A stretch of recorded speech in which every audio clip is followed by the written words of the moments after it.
And it turning out tonight in reporting by the AP that the woman who stood beside Donald Trump as he came down that escalator to announce his candidacy, Melania Trump, apparently may have worked illegally without a visa in the United States when she first arrived here. We are joined now by Alicia Caldwell, one of the AP reporters who broke that Melania Trump story within the hour.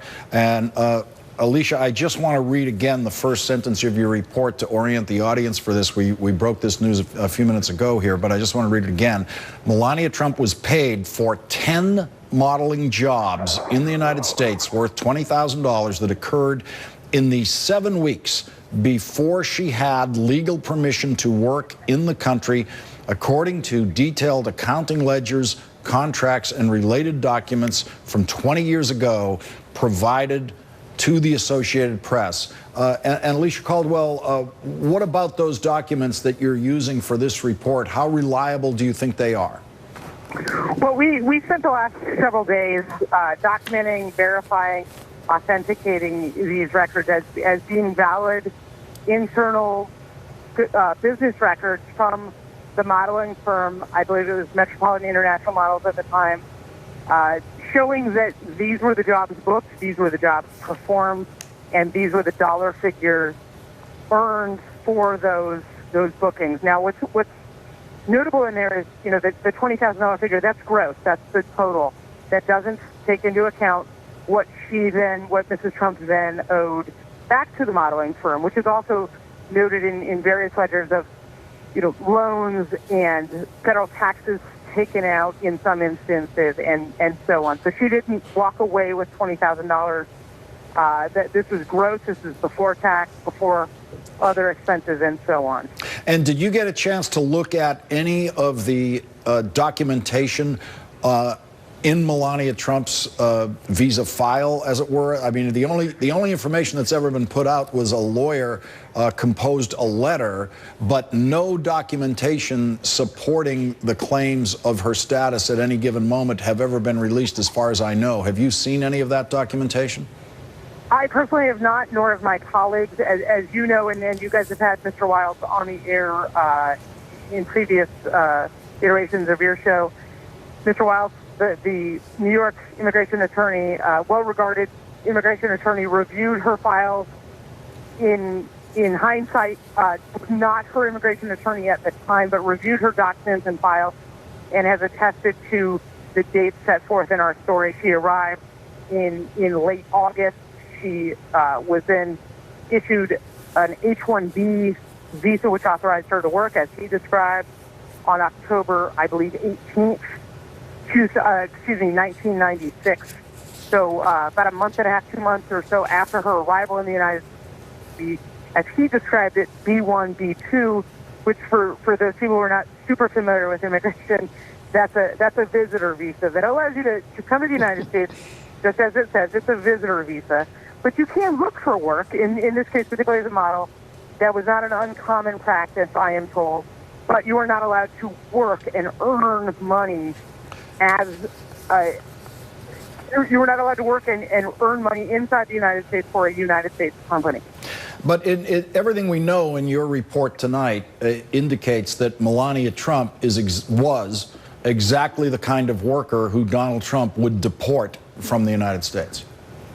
Well, I mean, I'm not going to say that. I don't think that necessarily meets what his comments have been. He's been pretty prolific in his descriptions of illegal immigration, those in the country without legal authorization. And to be clear, none of the records we have reviewed, combined with the letter from Mr. Wiles, the immigration attorney who has reviewed her immigration documents at Mrs. Trump's request, suggest that Mrs. Trump, then Melania now, was in the country illegally or without authorization. She, by all accounts, arrived in the United States with a valid visitor visa, later receiving the work visa. What is at question at this stage is those 7 weeks during which the ledgers from the modeling firm detail jobs booked and paid for during that period.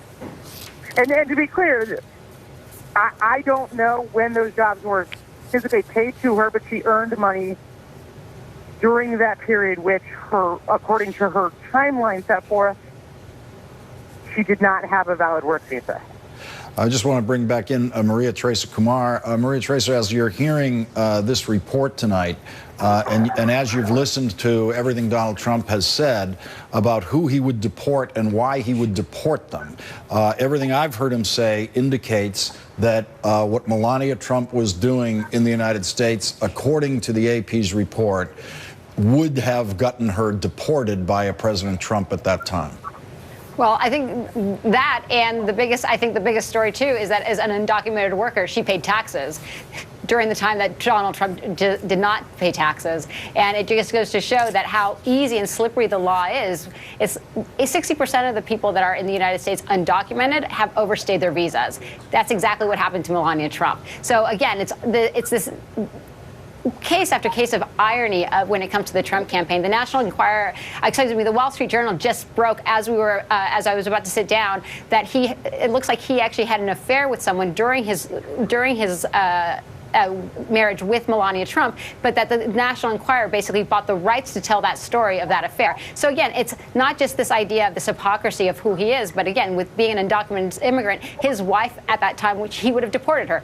Did he have he's constantly trying to accuse Hillary Clinton of having an unseemly relationship with her husband, but he does the same thing, but he basically tries to threaten and pay people off in order not to come forward. Frank Sherry, I just want to get your reaction to what Alicia Caldwell in the Associated Press is reporting tonight about Melania Trump's first work in the United States, which apparently was done, according to the AP, without the proper visa. Well, look, if she was here on a visitor's visa without the authorization to work, and she worked in violation of the terms of that visa, that's immigration fraud. And that's a serious charge that could actually not only have put her in jeopardy then, it could put her citizenship in jeopardy now. If the basis for your case before the immigration authorities is that you complied with the laws, but in fact you covered up a fraudulent practice, that she could be in jeopardy today. So, Frank, in the immigration process, at some point, she would have been asked questions along the lines of, have you ever worked without legal authority in the United States, as she was moving up the ladder, as it were, through our immigration process? Of course. And any answer she would give in that process that wasn't true could legally come back to haunt her now. It could indeed. Now, look, these are always complicated cases. Yeah. I'm from the pro-immigrant team, so we might start a defense fund for Melania so we can go to bat for her, because I suspect the people around Trump will be looking to get her denaturalized and deported. Well, it certainly offers you the opportunity to make the argument of this is why. Her case is one of the reasons why someone like Donald Trump should see that there should be room made in our policy for these kinds of cases. Of course. Go ahead, Maria Teresa, last word. No, Quickly. well, that's the thing. It's incredibly complicated. And like I mentioned, 60% of the folks that are undocumented in this country are Melania Trump. They came in as a visitor's visa, and they overstay their time, sometimes because they're waiting for their paperwork to be processed. Alicia Caldwell, Frank Sherry, Maria Teresa Kumar, thank you all for joining us tonight on this subject. Really appreciate it. Thanks, Lawrence. Thank you. Thanks. We'll be right back.